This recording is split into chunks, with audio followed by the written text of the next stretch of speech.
Kentucky. Early season action between the Wildcats and the visiting Richmond Spiders from Rupp Arena, part of a mini tournament. Morehead State is also here. Each of these schools, the Spiders and the Wildcats, 1-0. As you can see, a sparse gathering. Several hundred cardboard cutouts and up to 15% capacity. That means as many as 3,000 fans may be here. There aren't that many here right now, but those who are, and no doubt those watching at home for both schools, excited about what figures to be a very interesting game today. Dan Schulman and Jimmy Dykes, very glad you're along with us. And fitting, Jimmy, we're in Kentucky, and the Cats have some thoroughbreds. Yeah, nice young pictures of us, by the way. Yes. If you're Kentucky, the one thing you understand, even if you're young, is how to get out and run in transition. So if you're Richmond today, no short clock baskets by Kentucky. Don't let them score within that first 3 or 4 seconds of the shot clock. When you're young, sometimes a half-court game and executing can kind of fog your mind. But when you can get out and run in transition and have the length of Kentucky, that's to your advantage today. Can Kentucky get this thing going back and forth? Basically, a brand new Kentucky team, even by John Calipari's standards. They lost just about everybody from last year with the exception of Keon Brooks, who's been battling a calf injury and has yet to play so far. We'll see if he does. And for Richmond, a very experienced team picked to win the Atlantic 10. Let's take a look at the starting lineups brought to you by Kay Jewelers, and you can see lots of new names. You got 4 freshmen and a transfer, and Olivier Sarr in the starting 5 for Kentucky, as opposed to, as we mentioned, a very experienced group for Richmond. They start 4 seniors. And the guy with the ball right now, Jacob Gilyard, he is really a guy to keep an eye on. The Atlantic 10 Conference Defensive Player of the Year last year. And he hands it off to Grant Golden. And the 5th-year senior from Winchester, Virginia, gives the Spiders an early lead. Yeah, Golden could be a problem in this game because of his versatility. Richmond will run offense through their 5 guy, number 33 in red. And that's a good option to use. Richmond, you mentioned their experience, Dan, but they have to play experience. Play 1, play 2, play 3 to the final horn. You can see John Calipari. He's all fired up early.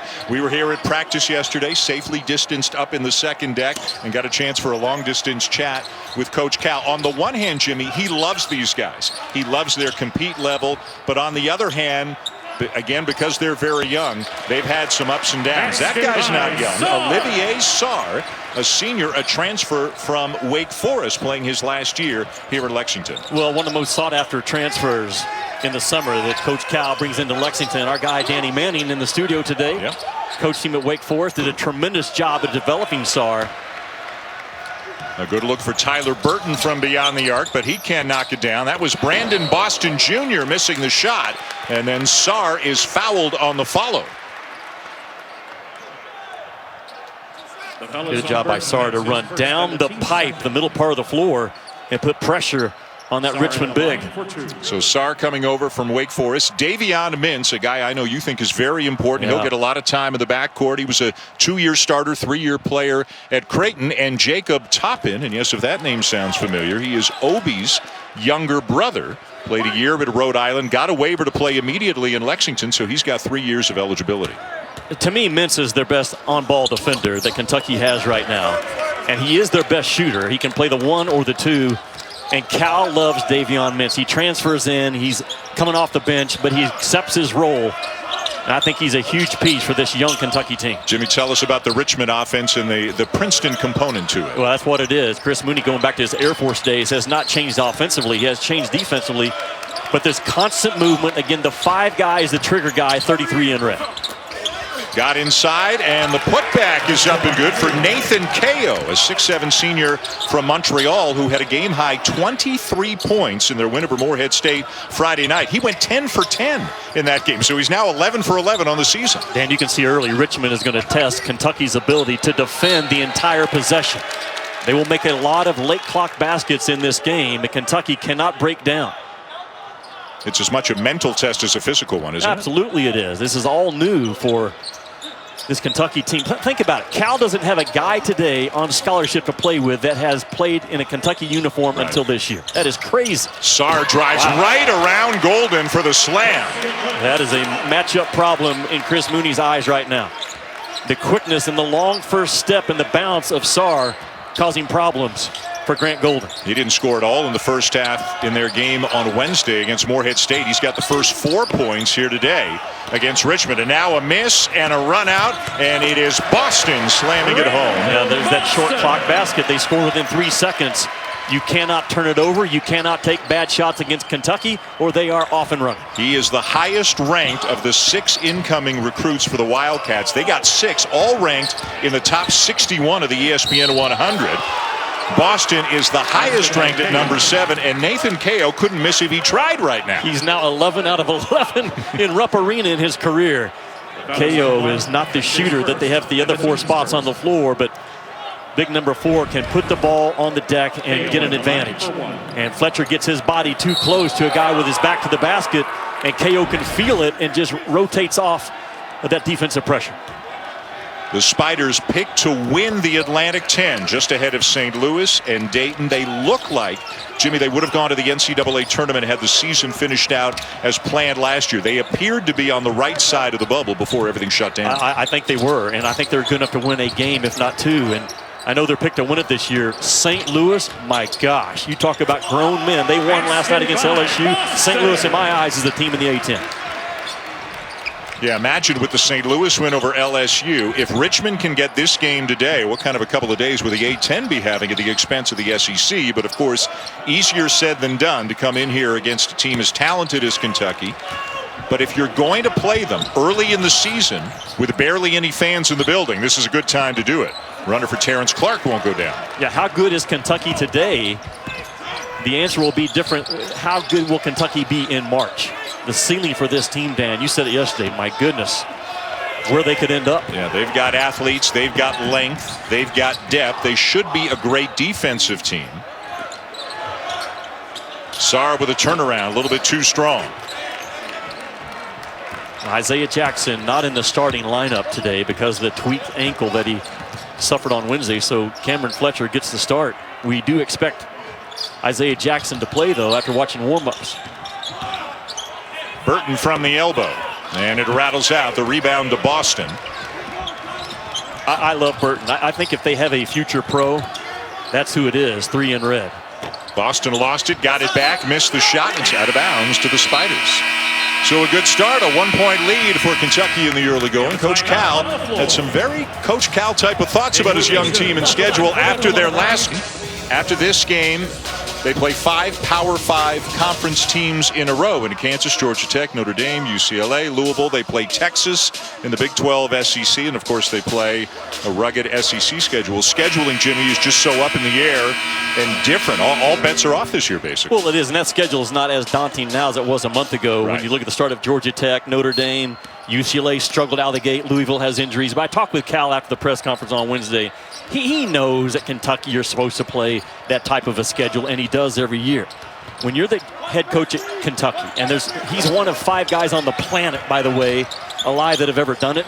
Until you've been in that spot, you just don't understand. And what John Calipari does as well as anyone, he keeps it off his guys. He puts it on him. He keeps the pressure on him. And by the way, he not only coaches his team, he coaches the entire Big Blue Nation about as well as any college basketball coach out there could. Yeah, he's about as well suited for this particular job as any human being you could ever imagine. Absolutely it is. And I was in his office a couple of weeks ago and saw this on the wall. Coach your team. And man, that's what he concentrates on. And he blocks out the noise. He doesn't get a rip what anyone else thinks. He knows how to build this program and how to build a young team because he does it year after year after year, and he keeps it off of his guys. Davion Mintz, the grad transfer from Creighton, number 10 in white, into the game for Kentucky. That 3-pointer from Blake Francis, no good. He averaged almost 18 points per game last year. It's a very small backcourt for Richmond, and Gilliard at 5'9", Francis 6 foot.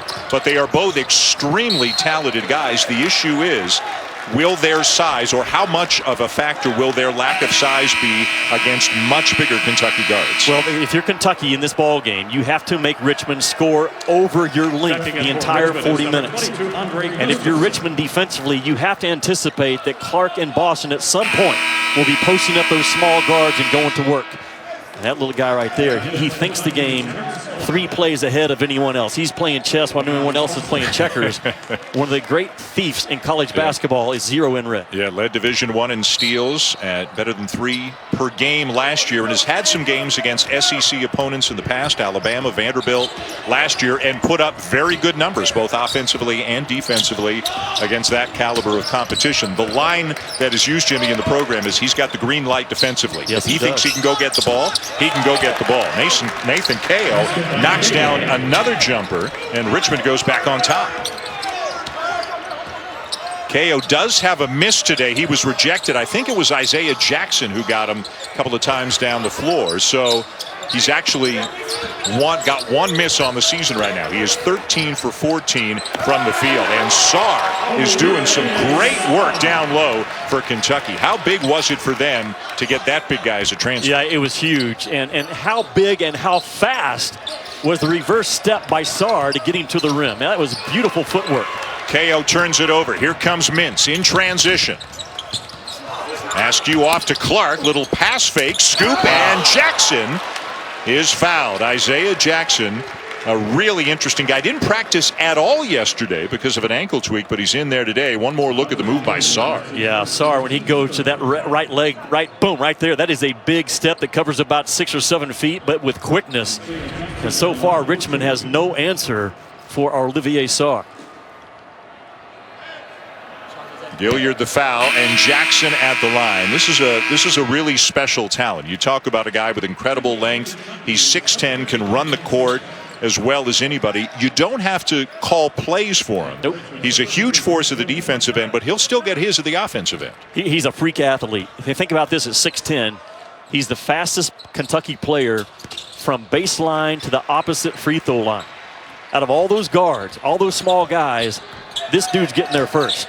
He does things that you don't coach. Got the long strides, the long reach, tremendous shot blocker. They play off NcaaAF, who's not really a three-point shooter.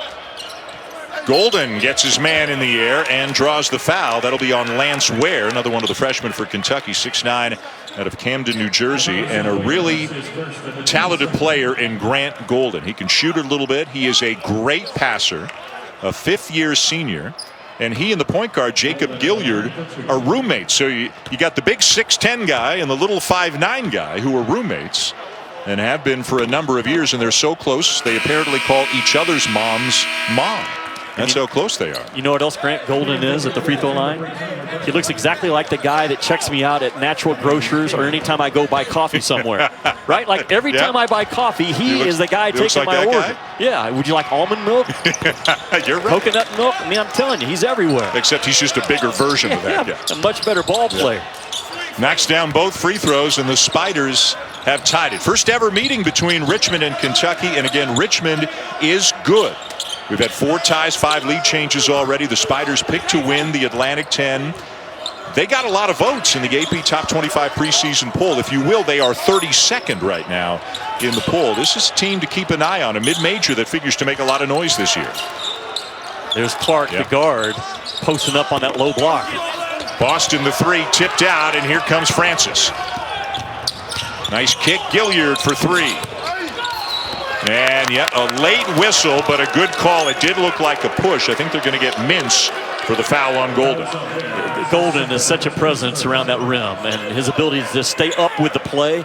Think about Richmond now. They led the A-10 last year, not only in pace of play, but point score.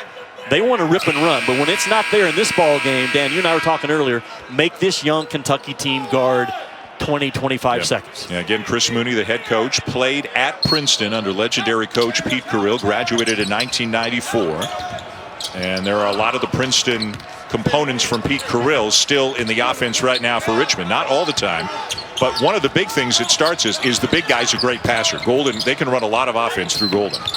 And a foul on a 3, wow. Bad foul by Mintz. An experienced guard should know better than to be jumping, lunging at a three-point shooter.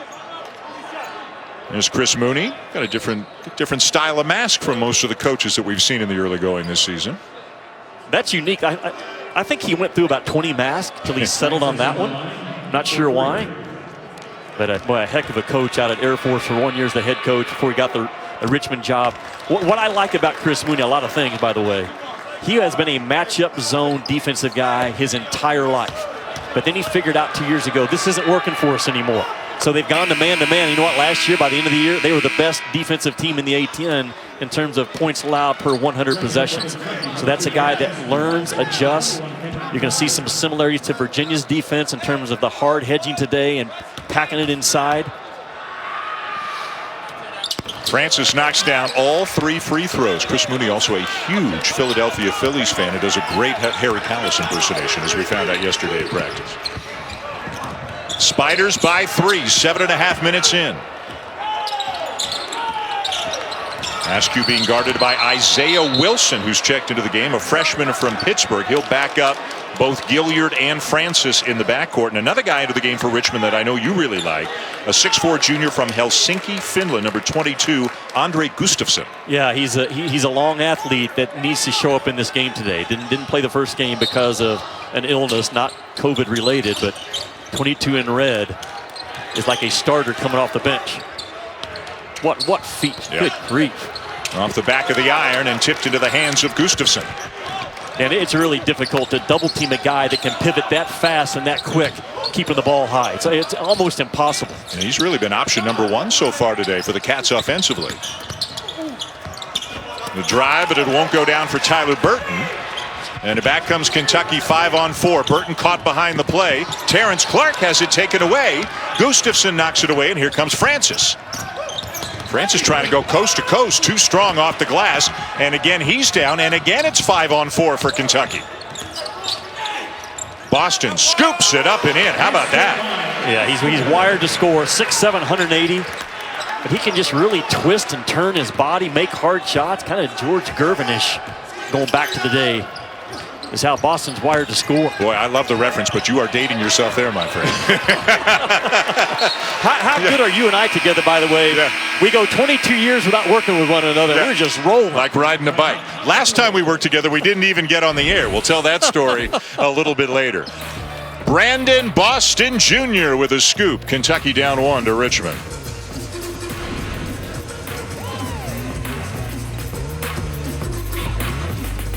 A couple of thousand fans here, very limited seating allowed, up to 15% capacity in Kentucky, getting a battle as we expected they would from a very good and very experienced Richmond Spiders team. Jimmy noticed something very interesting as the two teams were warming up before the game, how Kentucky was warming up and what that might have told us about what they would try to do during the game. Yeah, if you're Richmond, you had to watch Kentucky warm up, but Brandon Boston and Clark both went and warmed up with the bigs, sending a message that we're going to post you up today and use our length around the rim. I thought it was very interesting.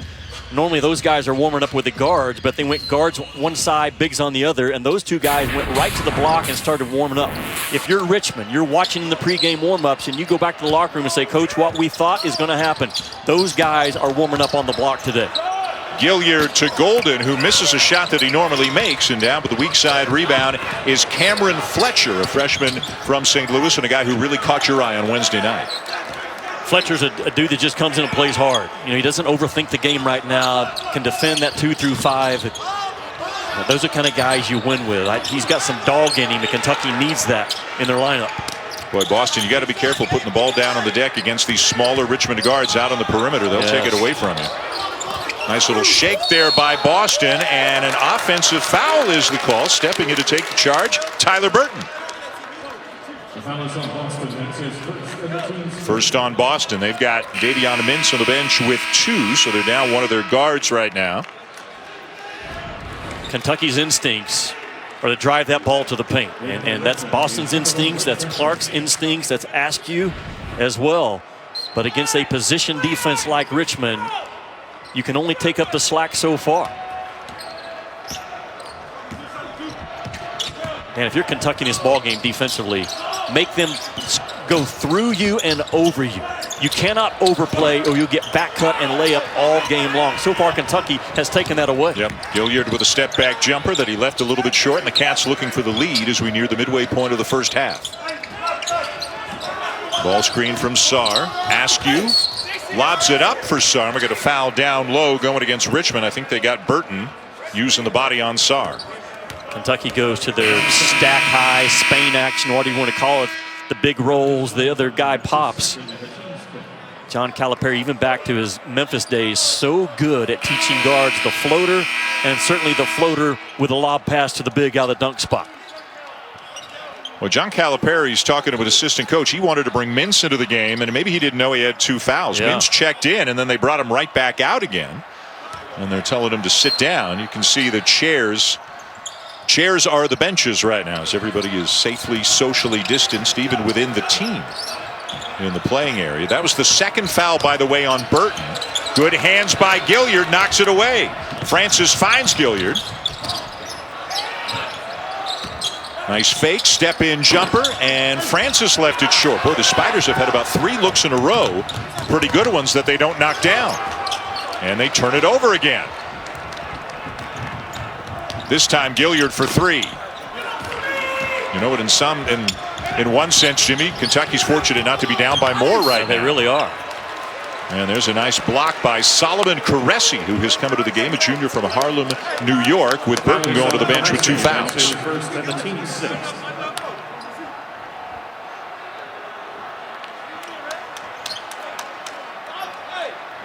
Caresi, 6'9", got some length, and has played off the bench for the Spiders the last couple of years. Clark doesn't get the bounce on the first. Hey, Tuesday night on ESPN and the ESPN app, it'll be the 10th annual State Farm Champions Classic. It'll look a little bit different this year. The first game comes from Cameron Indoor Stadium in Durham. It'll be Michigan State at Duke at 7:30 Eastern Time. The second game will be these Kentucky Wildcats taking on Kansas from Bankers Life Fieldhouse in Indianapolis. So again, like everything, it's different this year, but it's still the Champions Classic. It's still those 4 great, historic, iconic programs meeting up with one another. You'll get to work with a real pro that night.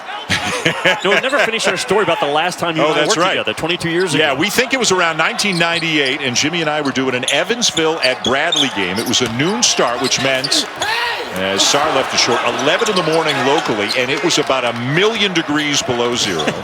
And we showed up, and it was so cold that they couldn't unfreeze the satellite dish on top of the truck. So we didn't know that. As is always, the right thing to do. They kept the announcers in the dark on this, and we went through the whole pregame thing and actually started calling the game. And then we're looking at the monitors, and we're like, something funny's going on here. It doesn't look like we're on the air, and we could never get on the air. It was just too cold. I remember you asking the producer, are we on the air?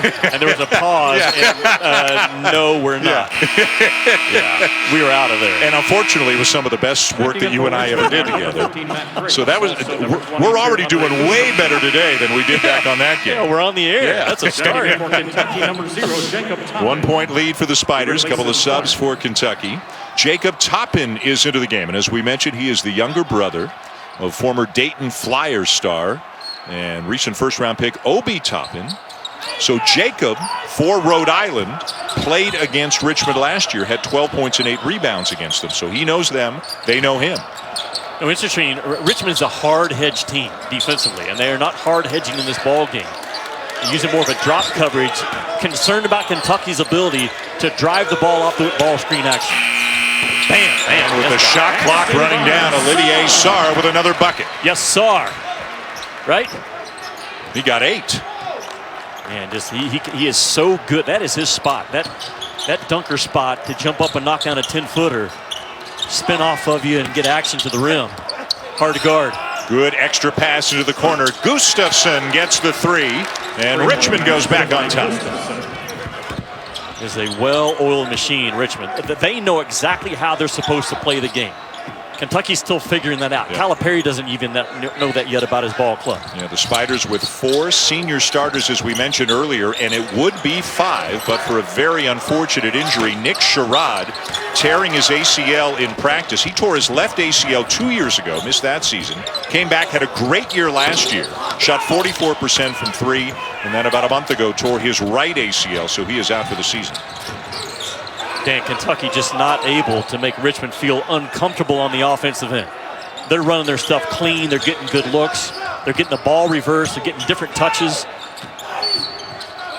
And a foul on Francis, who is arguing the call. And as we go to the under-8 media timeout, the Spiders here at Rupp playing well and leading this very young Kentucky team by 2. Good thing they've got the transfer in Sarr. He's got 8 points, but Gustafson from Finland knocks down a corner 3 to put the Spiders back on top.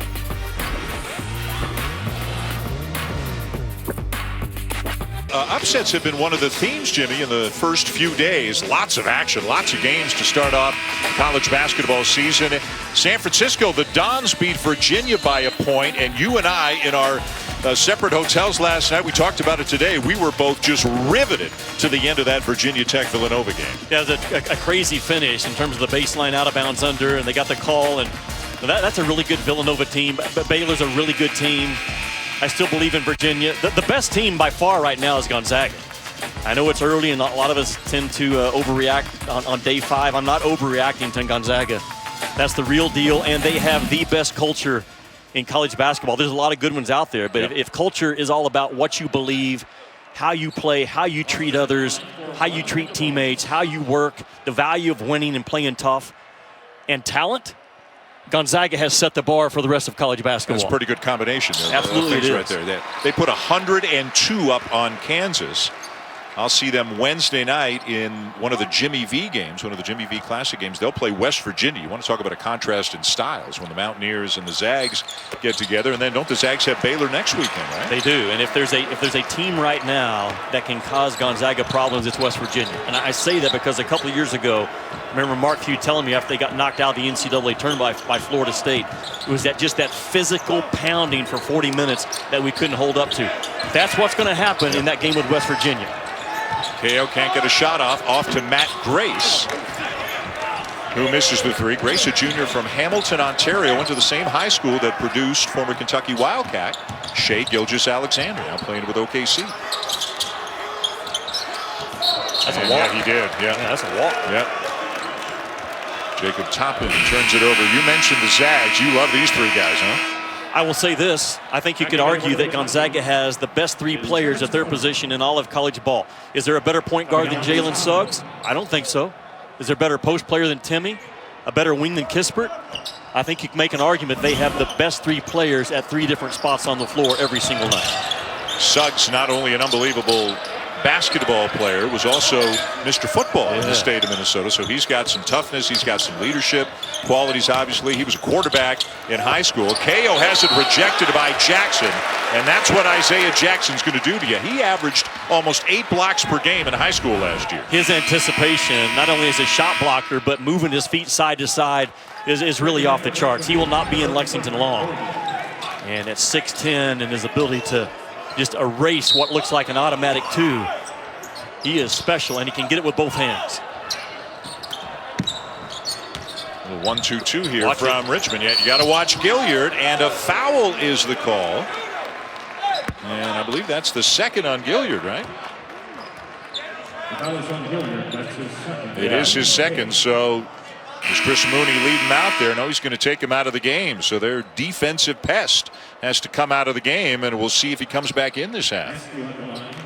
Well, if you're Kentucky and press offense, the last option for me is to throw it near Gilliard. You know what I'm saying? Yep. Like, his instincts are special. He's been a small guy his entire life. He knows how to play underneath people and see around folks. And very fortunate Kentucky didn't turn that ball over in their press offense.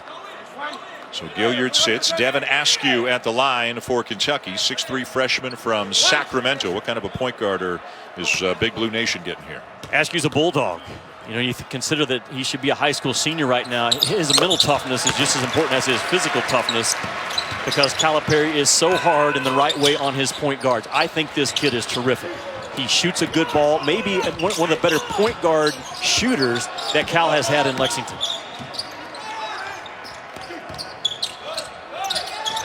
Golden to a cutting KO, and he banks it home. 2 more for KO, and he's got 9. Dan, you can't ball watch. If you're Kentucky today and you ball watch or you turn your back on the ball, you will get scored on every single time. And that time, that weak side defender just gets caught. Decided to Toppin and Sarr both, I believe it was it Boston? It doesn't matter. You cannot watch the ball when you're playing Richmond. They are so good at, if you turn your back and the passer sees your back, it is a layup every time. Jackson at the line after the foul on KO, his first. 6'10", 206, Pontiac, Michigan. We mentioned he's an elite shot blocker. And you and I both kind of surprised to see him in the game. We were at practice yesterday. He didn't do a thing. No, he did nothing. He sat there with his mask on and ice on his ankle for 2 hours. Yeah. And he's the type of kid I told you before the ball game can miss the Richmond walkthrough, put him in the game and say, just do what you do. Defend, run, cause havoc around the rim on both ends. I don't think Richmond, they haven't gotten one backdoor cut. And it was a big area of focus during the Kentucky practice yesterday. Wow. Making them take a tough shot. Sometimes you just got to tip your cap, and you do it right there to Blake Francis. Yeah, Francis has two things going for him. Experience, toughness, and his ability to shoot it from the left side of his body. He's left-handed, so when you go to challenge his shot, it's new. You got to go with your right hand as opposed to your left. Kentucky has to adjust. Sarr facing up on Golden, turns it over. KO. And he gives it right back. Good hands by Terrence Clark. Ahead of the pack, Boston. And he finishes over Golden. That was a great job by Golden not to foul and throw up a big red wall. Make a tough two, pat him on the butt, say let's go on. Francis misses a three, down with a rebound, Jackson. We've got a good 15 minutes of basketball here. Yeah, absolutely. Best 15 minutes you and I have called. One of our coworkers, I won't say who, texted me and said he thought we sounded better in the Evansville-Bradley game.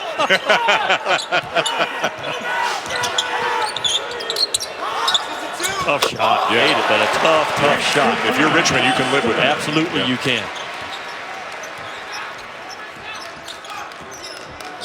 Spiders went 24-7 last year before the season came to a halt.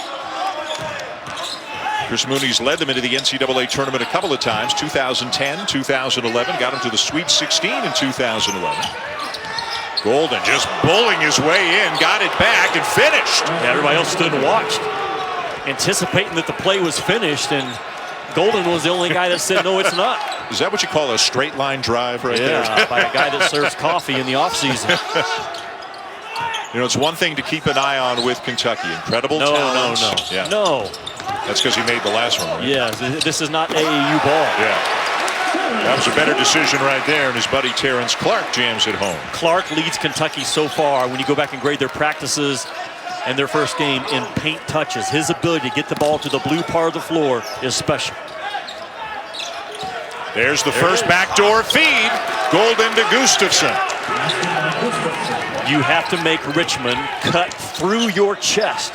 You cannot overplay. You cannot get into the denial position one time. If you do, they will make you pay. And John Calipari's message to his team at practice yesterday basically was, if you want to play tomorrow, don't let him go backdoor on you. Know that it's coming. Meanwhile, Sarr having a terrific first half for the Cats. That Chris Mooney asked you and I, he said, can Kentucky cover backdoor cuts? We looked at each other and said, Calipari doesn't know yet either, but they understand the importance of it. Olivier Sarr right now, man, just getting strong, two-hand rebounds. Danny Manning, well taught. Timmy. Sean, Dallin, Danny. Great to welcome Danny Manning to the family. Remember 1988 Kansas national champs, Danny and the Miracles. One superstar had to do, so much. Feels like the same situation in the studio. He's going to have to do a lot of the heavy lifting with Dallin. Yeah, he will. Yeah. And an absolute gem of a guy is Danny Manning. Yes. And similar to Chris Mooney from Richmond, just no one in college basketball says a bad word about those type of guys. I'm impressed with Kentucky's defense. I know Richmond shooting 31%, but Kentucky, think about it, for young guys, they didn't even understand yesterday morning what a hard hedge back cut type of action was. And they are staying between their man and the basket. They're making Richmond play through their chest, forcing shots over the top. Olivier Sarr with a three-point play, averaged about 14 and 9 for Danny Manning last year. And he's off to a great start today with 10 points and 6 rebounds in the first half. Gilliard back in there with 2 fouls for the Spiders. Good job by Richmond to just make the simple play against the press. Press offense is not the time to show us how good your handle is. Make the right play, make the right read, advance the ball past the timeline.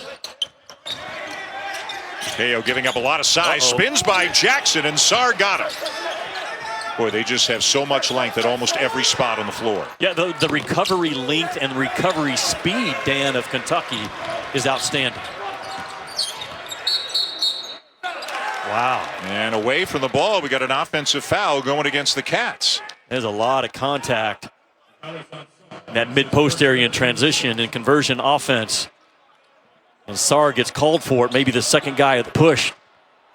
What would be the one thing, and you've seen Kentucky in practice, this is now the second game that you're calling of theirs, what would be the one thing that if they're going to be a truly elite team by the end of the season, what has to develop for them over the course of the year? They have to figure out who they are offensively, and that's always been a work in progress, Dan, by Cal. Sometimes it's taken him all the way till mid-January to figure it out. He will figure it out. He always does. So until that point, they're going to have to win with their defense, their rebounding, and their speed, which has them a 3-point lead right now. Kentucky-Tennessee games are going to be pretty fun, aren't they? Oh, my gosh. Tennessee is loaded now. I'm telling you. They're not talked a lot about a Final Four contender. I believe they are. Rick Barnes has size, experience. He's got a tremendous freshman in Keon Johnson, which, by the way, this year's freshman class may be as good as we've had in the last 10 years. Talk about Jalen Suggs, Cam Thomas at LSU, Jalen Johnson, Cunningham at Oklahoma State, Evan Mobley at Southern Cal. It is loaded. Kentucky, as you can see, picked second in the league. The first time in about 9 years, I think, that they weren't picked first. By the way, hoping Rick Barnes is feeling well right now. One of the coaches who tested positive for COVID. Sweet reverse there by Francis. Tom Izzo is back in coaching. Jim Boeheim is back in coaching. And hope that Rick Barnes is feeling well and that he's back and that the Vols start playing and that he's back and feeling well very soon. Yeah, I spoke with Rick on Wednesday and he said, Jim, I've been feeling it now. This is nothing to mess around with. I've been praying for coach's recovery every day. How about the last layup made by Francis? Good grief. For a small guard to go up the rim with quickness and get to the other side. Watch this play. The Sarr comes in to erase it. He just, again, small guards have been small their entire life. They know how to play. And what I love about Francis, the guy with the ball, he wakes up every day on a scale of 10, 9 in the aggressive side of it, and he's a 10 by game time. That fits, Dan, on any team. Any team in the country, this dude could play for. Uses the screen, but one thing both the guards are having trouble with is knocking down shots right now. And maybe if you want to look as the glass being half full for Richmond, Gilliard and Francis are a combined 2 for 15, and they're only down by 2 points. And that's a sign of a good team. When your best players aren't your best players in a big-time game and you're hanging in there. And normally, for mid-majors, you get into their bench. I think Richmond's bench is a little better than what we normally anticipate from a mid-major. 2 bench players on the floor right now, and Caressi and Gustafson. Good defense by KO. And then Jackson goes and gets the miss, only to throw it away.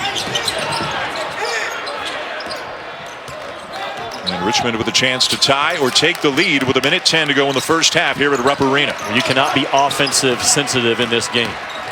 Points are hard to come by, and if you flinch on the defensive end and get sensitive that your shot's not going in, you're going to give up a 4, 6, 8-0 run pretty quick. Now the officials are trying to determine whose ball it should be, and it's going to be Kentucky ball. Gilliard he dribbled into the trees with nowhere to go on that trip. Yeah, he did. He's such a spectacular player.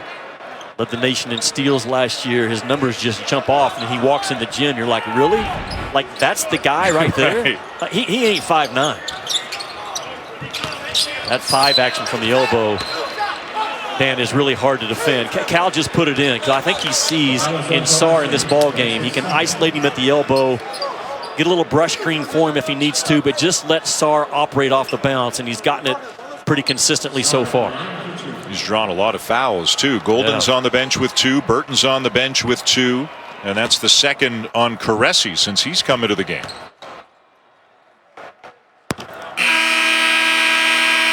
Sarr finished up last year in the ACC. He had 30 and 17 against Notre Dame, and then followed that up with a 25-point game against Duke. Coming up later today on ESPN2, this should be a really good game. Number 17, Houston. Number 14, Texas Tech. That game from Dickies Arena in Fort Worth. 5 Eastern, 4 Central on ESPN2 and the ESPN app. Keep an eye on Georgetown transfer Mac McClung, who is now a Red Raider. He's off to a great start this year. Those 2 guys can coach the game as well as anybody we have. Kelvin Sampson and Chris Beard.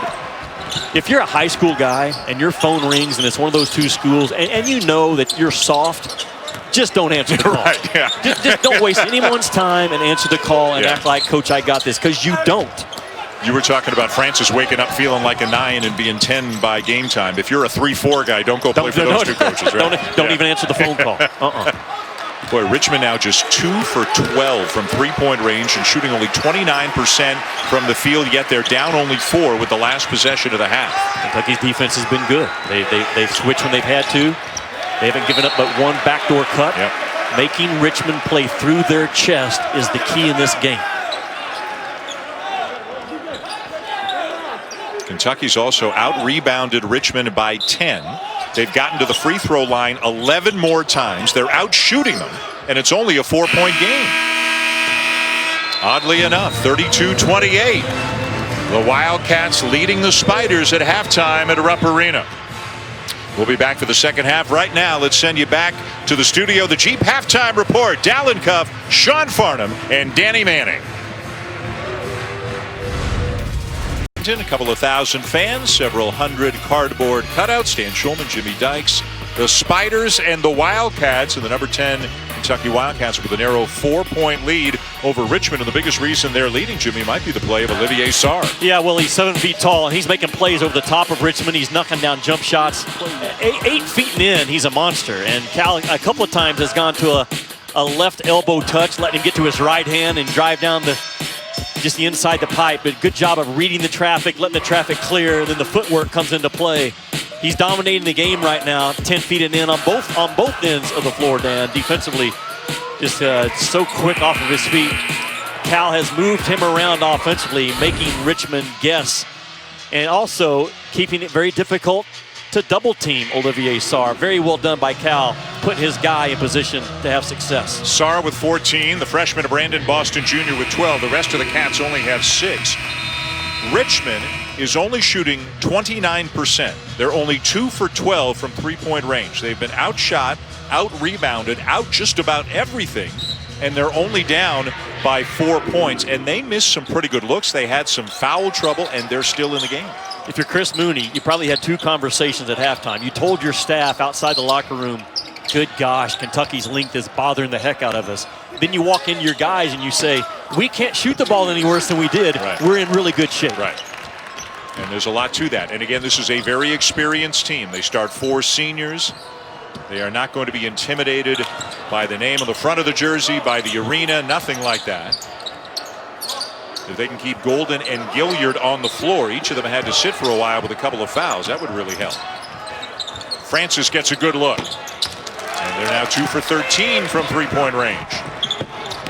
And will Kentucky continue to go under that ball screen handoff action on those Richmond guards? I would. I know coming in you might have not thought that, but until they prove they can knock them down today, go under. Terrence Clark with a great drive and jump stop and lays it in to make it a 6-point lead, his second field goal of the afternoon. Golden with a handoff, Gilliard probing, gets inside and scoops it up and in. I told you in the first half, he's been small his whole life. He knows how to play underneath people, hesitate, change speeds, and very tricky finishes around the rim. And you're disputing even the 5'9"? You think he's... No, he's 5'7.5" at best. At best. And man, can this little dude play? Askew gets caught trailing right here and just never catches up. And look at the change of speed and directions a couple of times, and the acrobatic tough finish by Gilliard. At the line is Clark. That foul is on Grant Golden, his third. He comes to the bench. That is a major loss this early in the second half. Because when the best offense for Richmond has been playing through Grant Golden, and now the hot yoga instructor has to take a seat. I'm getting lots of help on that. Billis has weighed in. Yeah. You're getting lots of help on Grant Golden's future. Yep. Matt Grace with the ball comes in for Golden, and Grace can do some good things. He's a good passer as well. And maybe their best shooter on the floor right now. Burton baseline. Left hand, yes! First bucket of the afternoon for Tyler Burton. He is really a talent. And a steal. Burton.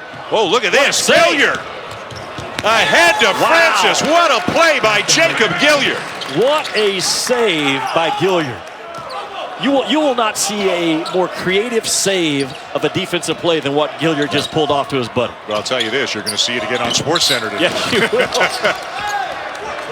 Gilliard ahead to Burton. And a goaltending call. Count the bucket, and the Spiders have tied the game. Well, Chris Mooney has said our half-court offense isn't great right now, so we got to get out and start going a little bit. That save, to put that ball out in front of Francis with that type of save, that is unique, exceptional, and uncommon. And it's a 36-36 game, a 6-0 run right now for Richmond here early in the second half. And nearly another steal. But we talk a lot about Gilliard. You got to be careful around Francis as well. Yeah, those two guys, they really see the game one or two passes ahead, sometimes three. And they both have a green light defensively, watching them live. And Chris Mooney's brought Grant Golden back into the game. He sat for just about a minute after picking up that third foul. And now Gilliard will pick up his third foul. And he's saying, Coach, do not take me out. That's what that motion was. That was directly at his coach. Do not take me out of this game. Well, Gilliard and Golden are best buddies. You talked about it earlier. And I think Chris Mooney has belief that his guys now as seniors understand how to play minutes with foul trouble. If you're Calipari, you go right back at Gilliard driving the basketball with either Boston or Clark, no matter who he's matched up on.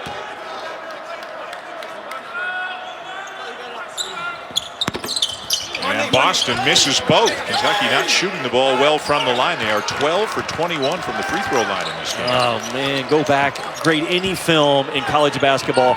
Make your layups, make your free throws, you win the game. Every time. Good look, Gilliard. Boy, and the Richmond bench, or the chairs as it is today, all the players who are not in the game right now for the Spiders were upstanding before that shot got to the rim. They thought that one was going down and that the Spiders would have the lead.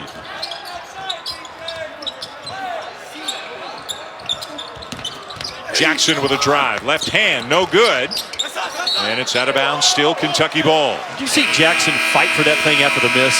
A lot of young guys would drive it, miss the shot, get their dauber down and give up on the play. He misses the shot, Dan, and comes right back into the fight.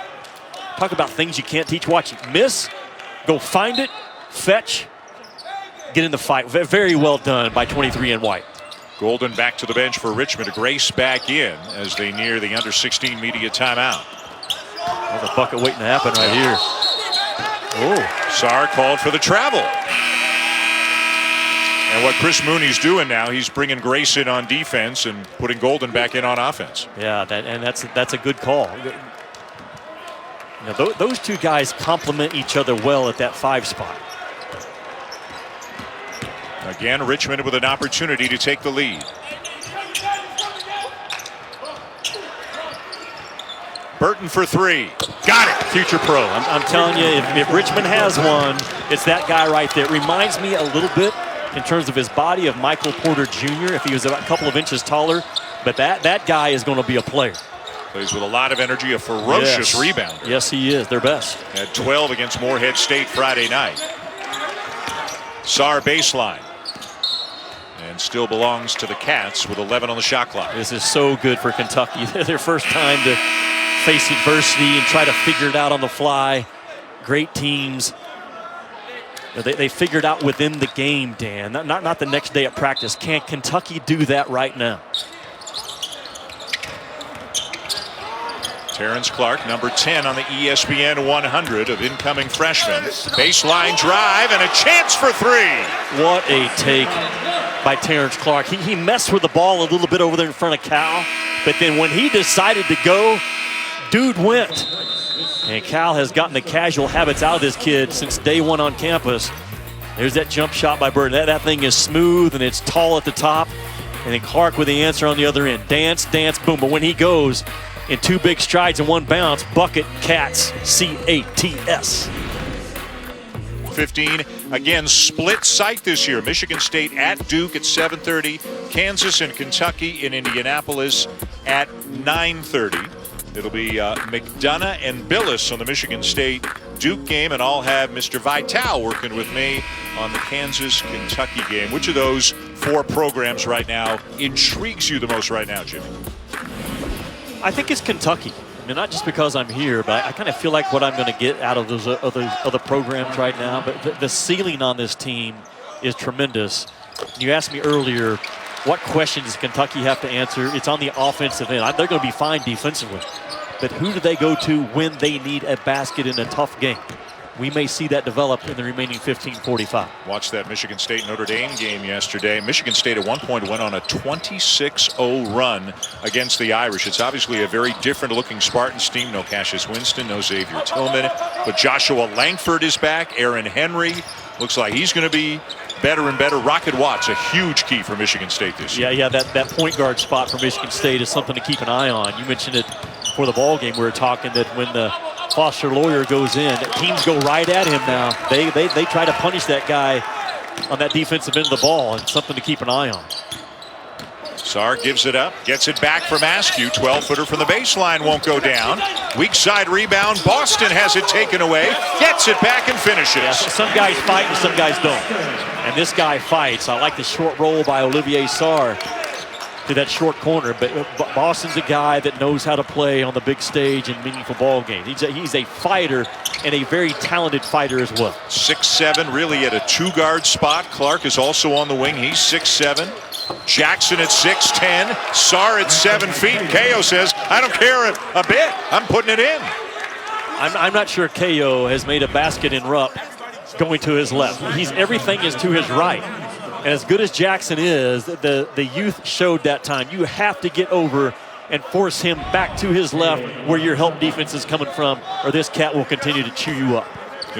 You know, Jimmy, we mentioned Nick Sherrod, fifth-year senior who was out with a torn ACL, their best shooter. KO was not as big a part of the offense last year because Sherrod was a very big part of the offense. And obviously, they would all love to have Sherrod, but it looks like in his absence, KO might be stepping up offensively. Well, he is. And think about how big that shooting loss is in this ball game today for Richmond, with a 3 out of 16 from the three-point line. Nick Sherrod was their best shooter and their best leader and their best voice. That was a huge loss to what I think is a top 25 team. Terrence Clark called for the travel. Kentucky, meanwhile, they haven't taken many, but they haven't made a single 3 today. They are 0 for 5 from three-point range. I had that conversation with Cal last week. He said, Jimmy, you've seen my team to win before when we're 0 for 15 from the three-point line. We may be looking at one of those today. And for people just tuning in or people who may not know that much about the Spiders, if Richmond gets a win here today, yeah, it's an upset, but it is not a monumental upset. Again, this program picked to win the Atlantic 10. They start 4 seniors.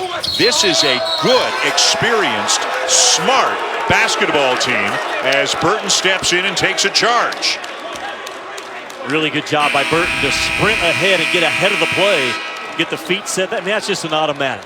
Those are plays you can get away with in high school, but not at this level. And Askew's got to read the traffic. Anytime you get, as a point guard, bringing that ball up with speed, you get to that three-point line, Dan, treat it like a yield sign. What's the traffic telling you to do? Askew just blows through the intersection and has a turnover because of it. You know who we haven't seen in a while is Davion Mintz. He's only played 5 minutes today. And they need his shot. Yeah. Golden with a drive and a soft touch to extend the lead to 3.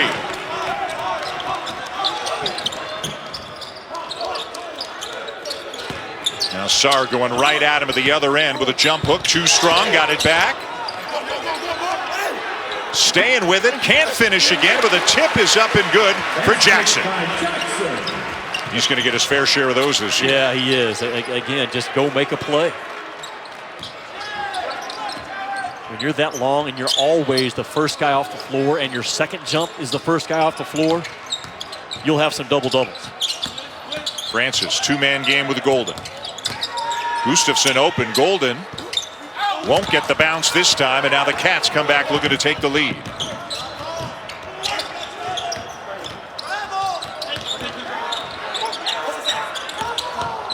Clark with a runner, won't stay down. And the loose ball to Gilliard. Numbers for Richmond.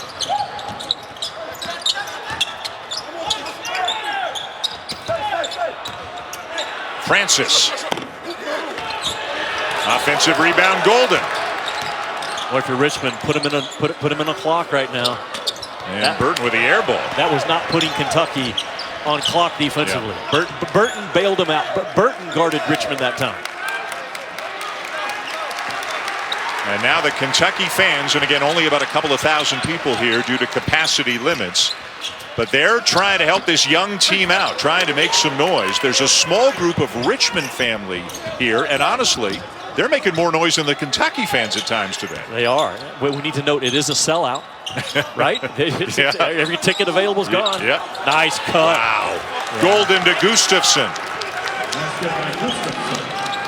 Isn't there something kind of emotionally debilitating about a backdoor cut, that feed into the paint for the easy layup? It feels like it can hurt you as much as a dunk can sometimes. Yeah, absolutely, because you're fighting at every position, but you lose your discipline with your mind and your feet follow. Again, if your back is to the basketball in this game, Kentucky defensively, you are going to give up a layup. Richmond, I said it from the beginning, play with your experience, play 1, play 2, play 3 to the final horn. The experience says, my guy turns my back on me, I'm going to rim cut. They are so good, the Richmond 5 guys, at delivering the pocket pass. Normally, it's the point to them. They understand. Past Thanksgiving, Christmas not that far away. Again, a very small crowd here at Rupp Arena, 15% capacity at most. Jacob Gilliard and Blake Francis, 2 talented senior guards, but neither one shooting the ball well at all today. 4 for 22 from the field, a combined 1 for 13 from three-point range, yet Richmond has the lead, Jimmy.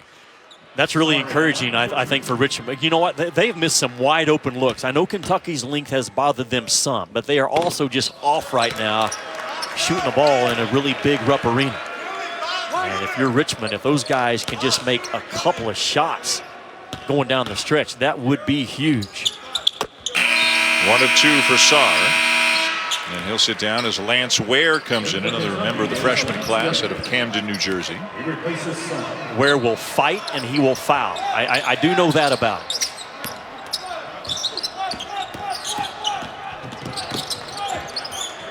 Mintz into the game again, has played sparingly. The grad transfer from Creighton only got 5 minutes in the first half. And this is the first time we've seen him here in the second half. Kentucky has not made a 3 in this game, and Mintz is the guy in the game right now, needs to deliver. Boy, nothing fancy about that. KO just getting some work done. That's just big boy basketball. Yep. Just back yourself into the power spot on the floor, get your feet underneath your shoulders so you can explode. Very well done. You know, one thing that you hear about him based on last year is he means a lot more to the team than his numbers suggest. Well, his numbers are off to a great start so far this year, and now Francis is limping a little bit. I told you Ware was going to foul. Yep. He's going to fight, but he's also going to foul. Says he's okay.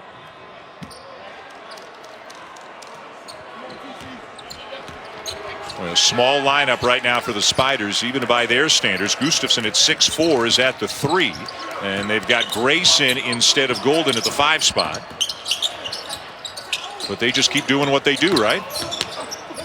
Yeah, they're really moving that ball. Now the third side of the floor. Francis buries one, and the lead grows to 7. I would take a timeout. Kentucky they look lost right now. Adversity has now punched them right in the nose with 10:37 to go. And how will they respond? Cal's going to learn a lot about his guys coming out of this timeout right now. A lot of young kids for Kentucky, and they are getting their first dose of a really experienced, quality team in Richmond. The Spiders doing their thing and leading here at Rupp. Forward Nathan KO had a game-high 23 for Richmond against Morehead State on Friday night. And he's followed that up today, Jimmy, with 14 against Kentucky. Yeah, and he's trying to KO Kentucky right now. His ability to drive the ball through a crowd has been very impressive to me. Now, that short 3, long 2 looks good coming off of his hand. But he's doing damage now, just attacking the rack. And he's going through the bodies of Kentucky about any time he wants. That's a very good game for Nathan KO. He's longer, or they're longer than him, but he's stronger than them. Yes, right? yeah, he's sure, and more experienced. Like, he reads angles, he doesn't get sped up. A valuable guy in that Richmond lineup. that doesn't shoot the ball from three, but he does everything else so well. The Spiders with their largest lead of the afternoon. They are up 7 on Kentucky here at Rupp Arena, nearing the midway point of the second half. Boston behind the back and called for the offensive foul. Francis at 6 feet. Defending Boston at 6'7" and didn't give up an inch. But you can't shake him. Yeah. You cannot shake Francis. He keeps his feet alive. He throws up a small wall, but that position of the small wall is what Boston can't play through. That's about as good a one-on-one defense, isolation on Boston, as you can play. But let me ask you a question. If you're Boston or if you're Clark, that is not playing to your advantage, trying to do that, right? No, it is not. And if you're going to play inside, get inside on the catch. What a look here. Won't go down for Gilliard. I think we have seen one of the wings for Kentucky take one of the small guards for Richmond into the post once today. Now here, Clark, step back, and that's a better move. Kept the ball away from him and got the shot off effortlessly. When you're 6'7", Dan, being guarded by a 6-footer or a 5'9" guy, your first bounce has to go past that guy. It can't be beside yourself and stay stuck in one spot. If so, that's advantage small guy. Gilliard to Cayo, somehow found him in another bucket for Nathan Cayo. I don't think he's fumbled the ball in 2 games in Rupp. He's got terrific hands, like suction cup hands. He is 17 for 21, 39 points in 2 games here in Lexington. Sarr open from 16. Cayo the rebound. And gets called for the travel. Cayo lives in front of the rim. This time he sets the ball screen up top, and then he just goes right to the restricted arc line and stays outside of it, which all good offensive rebounders do. They don't get pushed under. This kid just knows how to score when the ball's on the glass.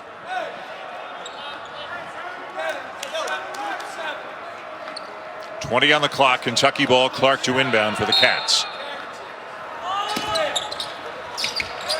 Clark for 3. And Kentucky still without a made three-pointer in this game.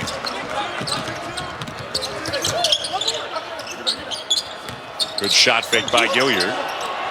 Gets a good look for Francis. Boy, he won't get a better look than that. No. And if it's Burton, it's his 4th. Let's see who it's on. No, it's on Cayo. Richmond just continues to move the ball and move people, because you know what? Gilliard had a really good shot as well, and he turned it down to get a great shot. Forcing Kentucky to defend now longer into the possessions and seeing if this young team is going to hold up or not.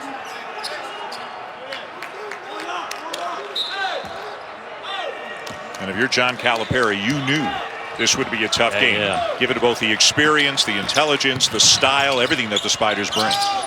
You got to get Sarr a touch, don't you? Every possession right now, make something good happen off that touch. He's got a team-high 15 for Kentucky, but he wasn't looking, and guess who picked his pocket in Gilliard? Boy, he's something. His instincts, Dan, right there were terrific. And normally, Cal has been putting Sarr on the left block. That time he puts him on the right block, not sure where he was going to drive, even if he caught it. And another Kentucky turnover. Said Cal's going to learn a lot about his team coming out that last time out. Not a great response. Bam, right there. And if you're Boston, if you're the passer, I know it's a lot to ask of someone that young, but you have to understand what's going on behind the elbow action as you're passing it to Sarr. If you want to know one of the reasons why the Spiders are winning, they've turned it over 6 times today. Kentucky's turned it over 18 times. That is a huge number in this game. And you're just not going to be able to make Richmond do something they don't want to do. They keep playing their style, possession after possession. And the bounce for Golden, and the lead is into double figures. They are taking the ball, Richmond, the team in red, anywhere they want to take it, anytime they want to take it. And a push from behind. Golden is called for a foul, which will be his 4th, but that's about the only thing that's gone wrong in recent minutes for the visitors from Richmond. The Spiders are up a dozen.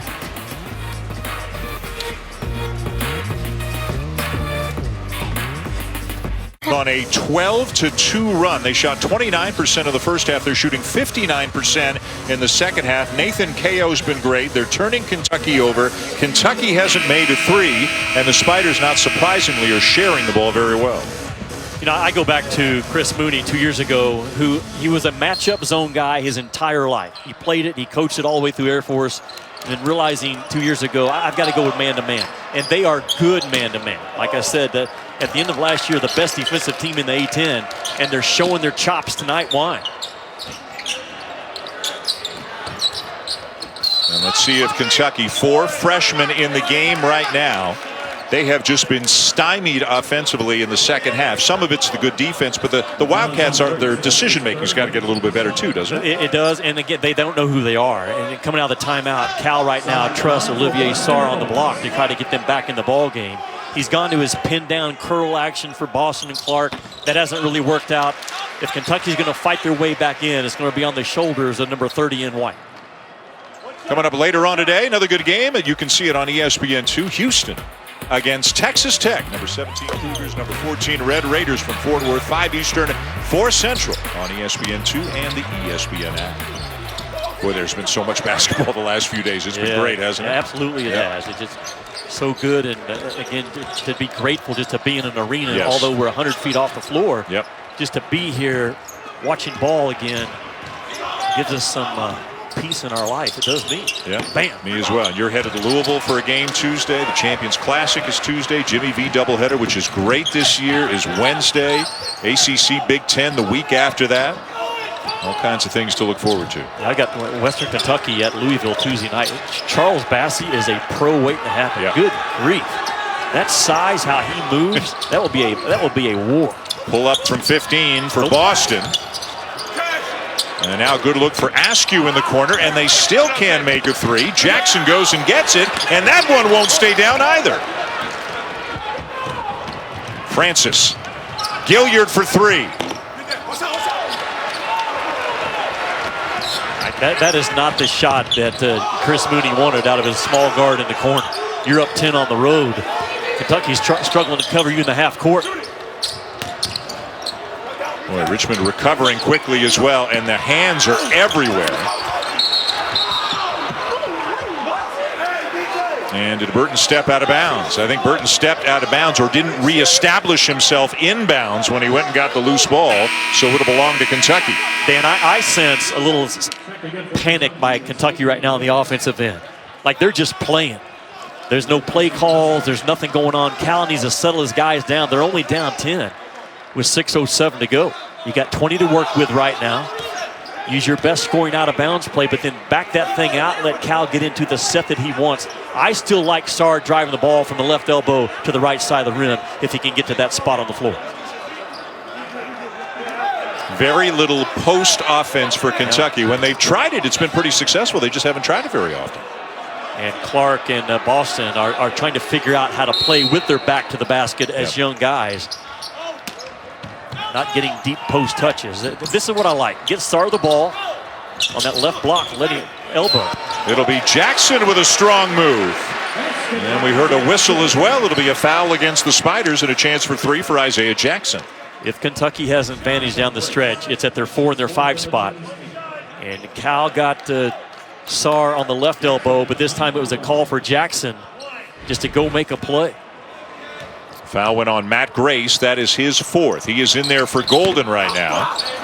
Jackson a miss, and Kentucky's missed 11 free throws in this game. They are 16 for 27. The turnover issue, Richmond has shot the ball 59 times in the game, make it 60 to Kentucky's 48. It's a big number to overcome if you're the team in white.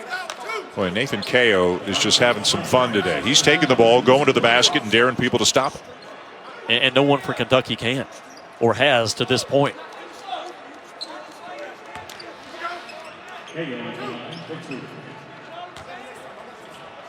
And old wins in college basketball, especially this year with the practice situations and the short season. We mentioned the Champions Classic presented by State Farm. It's coming your way Tuesday night. The first game at 7:30 Eastern. Michigan State is at Duke. And then at 9:30 from Indianapolis, it'll be Kansas and Kentucky. So, say the Wildcats lose this game, John Calipari's got to teach them some things. He's got to scold them a little bit, and then he's got to worry about the Jayhawks in a hurry. Yeah, he's got to get up there. And interesting, Cal telling us that he would prefer to fly in on the day of the game this year and then fly right back. Not sure he can do that for that one because of the weather expected here in Kentucky. And so they're planning on going up tomorrow night. Long rebound comes down to Gilliard. Is he going to try to go one-on-one with Askew? Oh, yeah. He will, and he'll finish. Why not? When you can make shots like that around the rim at that size, the confidence that he brings in that type of play is off the charts. The lack of size in the backcourt for the Spiders has not been really a problem for them today. There's a block from behind by Caressi. Staying with it, Jackson, but the ball is still loose. Kentucky just throwing shots up at the rim right now. Yeah. How crafty is Jacob Gilliard? There are some really good guards at the mid-major level. Jalen Crutcher at Dayton, A.J. Green at Northern Iowa, Fats Russell at Rhode Island. This kid here is unique because he's probably 5'8", but plays with the heart of a 6'3", 200-pound guard. He's only 3 for 12, 6 points, but he's got 4 rebounds, 4 assists, 3 steals. He has impacted the game in a number of ways. And a great voice. I mean, a great voice yesterday in practice. Touching people, talking to people. He could coach this team for Chris Mooney on both ends of the floor. Little stutter step, forced it up. And Francis somehow comes out with it. Well, Richmond deserved to get the ball because they're fighting. And Kentucky is in a fight right now. They don't realize it. How about that? Behind the back pass for a 3 for Grace. The second behind the back assist for Gilliard in this game. Oh my gosh.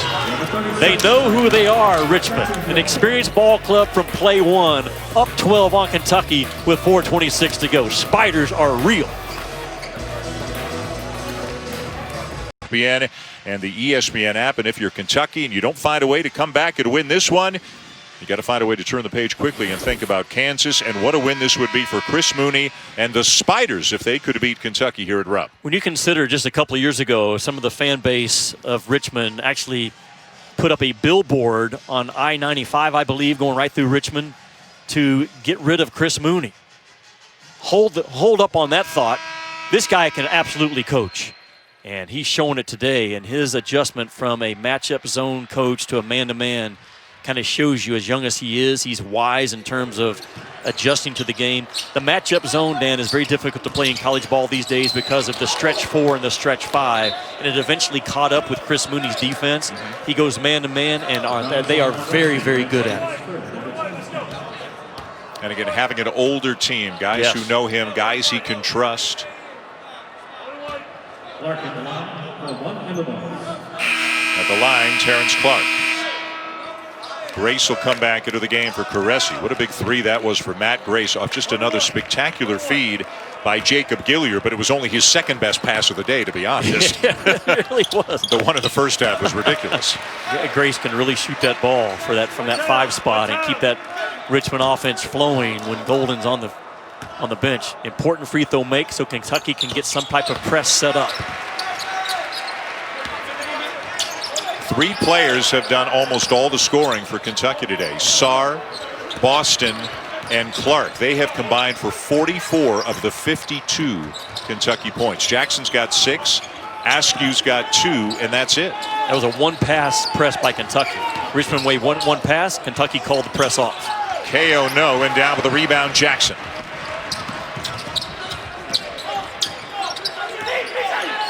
Still lots of time.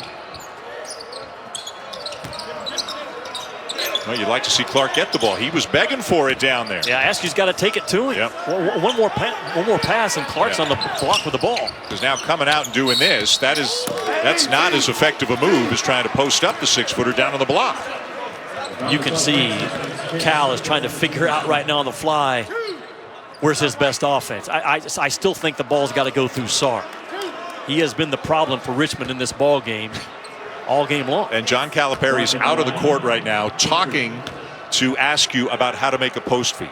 And he was going through the motions. He says you can shot fake and then do a bounce pass, or you can take one dribble to your right and then do a bounce pass.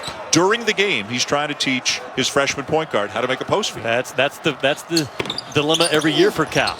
Teaching the game on the fly and trying to win at the same time. Good fight by Boston. Really good fight by Boston.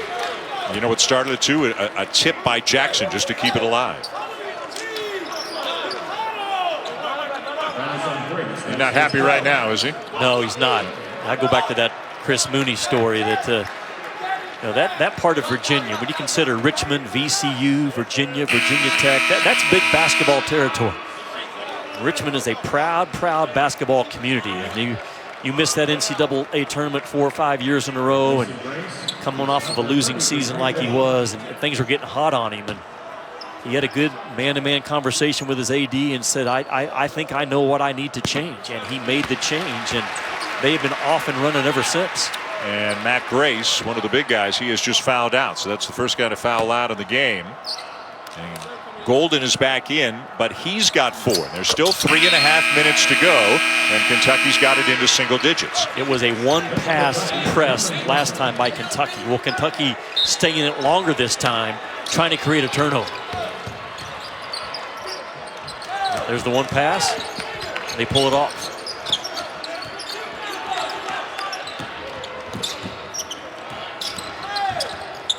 And it's not necessarily that you want to take the air out of the ball, but sometimes Richmond's best offense is a patient offense, right? It certainly is right now with 3 minutes to go. Down to 6 inside Burton, and they're going to count the basket. How good is Grant Golden actually being the point guard at 6'11" up top? That was a very difficult pass. It had to have perfect timing to find Burton right there on the side of the rim. A beautiful cut by Burton. Great vision by Golden. That gets it back to 11 inside, 3 minutes to go. Caresi back in for Golden as he goes to the bench on defense again, trying to keep him in the game on the offensive end. Nice crossover by Boston. Challenged, follows, and I think Sarr was there to tip it in. Here's the pressure. Get it. Had a chance. KO trying to take him. Offensive foul. That is a tough call to go against Richmond.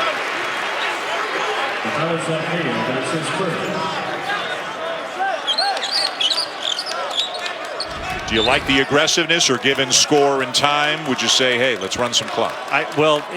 You have to make Kentucky pay right now if they're going to come with hotter pressure, and they just did. And looking at it again, I think Sarr actually had established defensive position. He's entitled to move back, keep his feet alive. I think it's a good call. KO thought it was going the other way. Good hands again by Gilliard. He just picks the pocket of Sarr. You can't run offense in the neighborhood of Gilliard. You can, but you will lose the ball and lose the game. You can run offense, just not for very long, because he's going to take it from Absolutely. you. That's his 4th steal of the game. Led the nation in steals per game last year. How good is he at reading the game and letting the game tell him what to do? Francis trying to shake Askew. Gets around him, scoops it up and in. They are a handful, talking about those 2 little guards. I know there's some great backcourts in college ball, but in terms of a mid-major backcourt, you're looking at the best right now. Gonzaga is not mid-major, by the way. Step back jumper, just a tough shot. Kentucky not playing to its strengths today. And another turnover. Chris Mooney, Jimmy, has 1 win over a top 10 program as Richmond coach. Did that 10 years ago against Purdue. He is on the verge of another one right here. And the Spiders bench is going nuts right now after that jam by KO. KO with the KO. Enough said. He has taken that ball right through the chin of Kentucky all afternoon long. What a couple of games he has had here at Lexington. He's got 18 and 6 today. And another steal. Gilliard just sneaks up from behind on Fletcher, who never saw him coming. His game is so uncommon, Gilliard. So uncommon to find a guy with that type of fight and quickness and instincts and hands to impact the ball game for a kid his size. You and I are about the same age. Remember John Linehan, Providence, way back in the day? Oh, absolutely. Yep. Good call. John Linehan and George Gervin make our broadcast. Francis. It's a real team. Wow. This is a real team. Wow. What a performance by the Spiders in the second half. And we said at halftime, you know, they were shooting the ball as poorly as they could shoot it. They were still only down 4. They played an incredible second half. This is a real team, and the A-10 has made a big statement just in the past 24 hours. St. Louis, who they are grown men. Jordan Goodwin and Hassan French, who didn't even play yesterday. Javante Perkins with 32 points. I saw St. Louis last year. Their grit, their toughness, their big boy mentality can play with anyone. And this Richmond team comes into Rupp Arena and just knocks Kentucky in the nose is what they've done. Yep. Yeah, St. Louis beating LSU. Richmond 38 seconds away from beating Kentucky. And Kentucky, again, they got to put this one in the rearview mirror fairly quickly, as quick as Coach Calipari allows, because they got Kansas coming up with the champions on Tuesday up in Indianapolis. Kansas looks small to me this year. Like, I hadn't seen them in person, but obviously without Azubuike. But they just look small. I'm anxious for you to call that game and get a feel for it from your monitor in Charlotte, right? Yes, yeah. I will be in Charlotte. Everybody's adjusting and staying safe, and game by game, finding out where we're calling game from. Yep. So I'll be in Charlotte doing that game with Dickie V, who will be calling it from home down in Sarasota. Which means one thing: I won't get punched in the shoulder as much. That's for sure. Oh, so great for Coach to be back on the air again, man. You know college basketball has started when you hear his voice. Mintz misses the 3. Boston with a follow. 74-60, 29 seconds to go. And a timeout called by John Calipari. And this won't be strategy or anything like that, but he wants to deliver a message right now. We'll step aside for 30 seconds. The Spiders on the verge of a very impressive win. How about no? No. No way. Come on, no. No. No. No. Only Discover has no annual fee on any card. I wonder who thought of the idea to come up with Oreo in an espresso shake, to mix espresso and a shake. And the ice cream. You sprinkle some Oreo on top of that, just really gives it that razzmatazz. Espresso shake. That's good razzmatazz. Good razzmatazz. It's great. A very young team. Yeah, they have some transfers with experience, but the core of the team, freshmen, and they ran into an experienced, quality opponent. And Richmond kept playing its game, kept playing to its strengths, and Kentucky just grew, it looked like, Jimmy, increasingly frustrated deeper into the game. This was a scheduling loss for Kentucky because Richmond, because of their unique style offensively, they started a couple of graduate kids today and seniors as well. Like, this is a mismatch for Kentucky from the get-go, really. And Kentucky's going to have to learn and grow from it, and they will. Cal has like 12 hours of film he can show his guys off of a 140-minute game. But this Richmond club is for real. They know who they are. There's so much value, Dan, as you know, early in the season of experience and knowing how you're going to play the game to win. Yeah. Richmond knows that right now. Kentucky does not. And again, remember this core for Richmond, they were denied an opportunity to go to the NCAA tournament for what would have been the first time in a long time for the program because COVID shut everything down. They got a bunch of seniors. Like, they are playing for something this year. I mean, everybody is. But for Richmond, another basket, another timeout. For the Spiders, for these seniors, they are absolutely bound and determined to have the best year that they can have because they didn't get that shot to play in the tournament last year.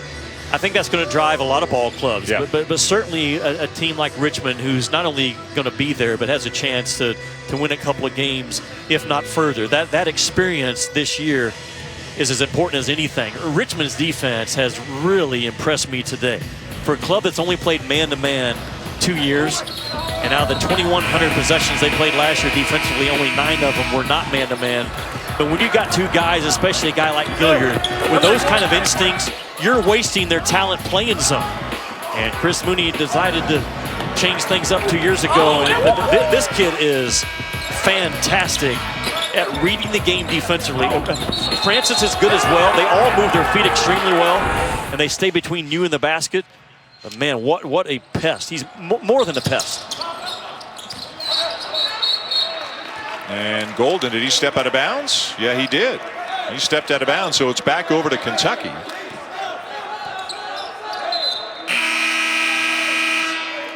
I love how Golden plays a game with a joy and a spirit about him and a voice for a big guy, 6'11", 255. He loves playing ball, man. I love that dude right there. He just plays such an interesting style of game for a five-man. Yes. So much of their offense runs through him.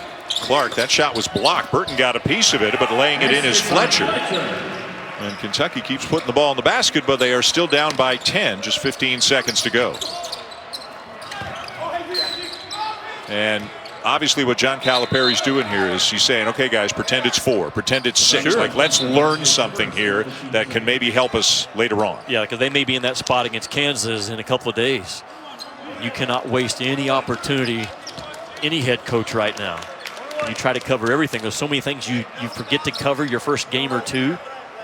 I guarantee you Virginia Tech learned last night about how to get the ball in bounds when you have to get it in, right? Yeah, that was a crazy ending. And then give the Hokies a lot of credit for righting the ship and winning the game in overtime. I hope it's not another 22 years before you and I get to work together. I know. Can't hint. It's not you, it's me. At least we got on the air this time. But yeah, our boss is watching. He's been texting us, so maybe he'll give us another shot at some point this year. Couple of free throws for Golden, and he'll sit down again. I would love to call the Richmond-St. Louis game this year. Would you? Absolutely. Absolutely. And they play twice this year. It doesn't always happen in the A-10, but you talk about two teams to keep your eye on come March. Remember Richmond and remember St. Louis out of the A-10. Boston misses a corner three. Burton down with the rebound, and that is going to do it. What a nice win for the Richmond Spiders. They come into Lexington, and they beat the youthful Cats 76-64. A great trip for a few days. They beat Morehead State a few days ago, but this is going to be a win to remember and a sign for the rest of the Atlantic 10. Not that they didn't already know it, that the Spiders are going to be a handful this year. Dan, were they the older team? Yes. Were they the better team? Yes, they were.